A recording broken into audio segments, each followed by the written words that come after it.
నీ పేరేంటమ్మా? నచ్చానా? ముద్దు పెట్టుకుంటావా? అమ్మాయి కనిపిస్తే చాలు ప్రతి ఒక్క-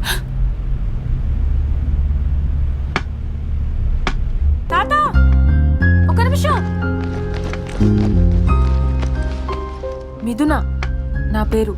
తప్పుగా అనుకోకు తాత, ఏదో కోపంలో అలా అనేశాను. అవునా? నిజంగా అన్నావు అనుకున్నాను. ఎవరినన్నా ప్రేమించావా? అది మాత్రం అడగండి. ఓ, గొడవ పడ్డారా? అలాంటిదే లేదు తాత. ఎంతలా ప్రేమిస్తున్నావో చూపించమన్నాను.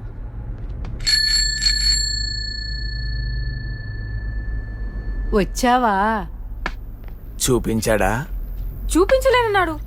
భూమి ఆకాశం అంటూ సంస్కృతంలో ఏంటో చెప్పాడు, అర్థం అవ్వలేదు. నిజమే చెప్పాడు. చూపించగలిగేదే అయితే చూపేలేని నాకు ప్రేమ ఎలా తెలుస్తుందమ్మా? లక్ష్మి, బయలుదేరదామా? పదా, బాగా పొద్దుపోయింది.